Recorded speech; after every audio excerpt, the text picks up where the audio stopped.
ओम Sai Ram. Shirdi Sai channel की ओर से प्रस्तुत साई संदेश पत्र के क्रम में द्वारका माई से साई संदेश में कहा गया है कि एक चना लीला है। एक रविवार के दिन श्री हेमाड पंत बाबा की चरण सेवा कर रहे थे।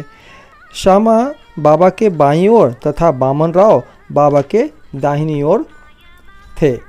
इस अवसर पर श्रीमान बूटी साहब और काका साहब दीक्षित भी वहां उपस्थित थे। तब सामा ने हंसकर अन्ना साहब से कहा कि देखो, तुम्हारे कोट की बाह पर कुछ चने लगे हुए से प्रतीत होते हैं। ऐसा कहकर सामा ने उनका बाह स्पर्श की तथा जहां से कुछ चने के दाने मिले। जब हेमाड पंत ने बाईं हाथ कुहनी सीधी की तो चने के कुछ दाने लुढ़क कर नीचे गिर गए, जिसे उपस्थित लोगों ने बीनकर उठाए। भक्तों को तो हास्य का विषय मिल गया और सभी आश्चर्यचकित होकर भांति भांति के अनुमान लगाने लगे, परंतु कोई भी यह नहीं जान सका कि ये चने के दाने वहाँ कहाँ से आए और इतने समय तक उसमें कैसे फंसे रहे। इसका संतोषप्रद उत्तर किसी के पास नहीं था, परंतु इस रहस्य का भेद जानने को हर कोई उत्सुक था। तब बाबा कहने लगे कि इन महाशय अन्ना साहब को एकांत में खाने की बुरी आदत है। आज बाजार का दिन है और ये चने चबाते हुए यहाँ आए हैं। मैं तो इनकी आदतों से भली भांति परिचित हूँ और ये चने मेरे कथन की सत्यता के प्रमाण हैं।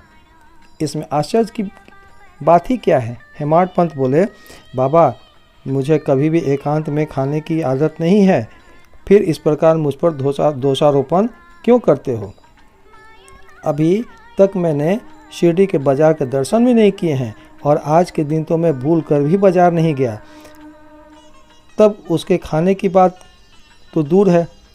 भोजन के समय जो भी मेरे निकट होता है, उन्हें उसका उचित भाग दिए बिना मैं कभी भोजन नहीं करता। बाबा कह रहे हैं, तुम्हारा कथन सत्य है, परंतु जब तुम्हारे समीप ही कोई न हो तो तुम या हम कर ही क्या सकते हैं। अच्छा बताओ, क्या भोजन करने से पूर्व तुम्हें कभी मेरी स्मृति आती है? क्या मैं सदैव तुम्हारे साथ नहीं हूँ? फिर क्या तुम मुझे ही अर्पण कर भोजन किया करते हो? ओम साई राम।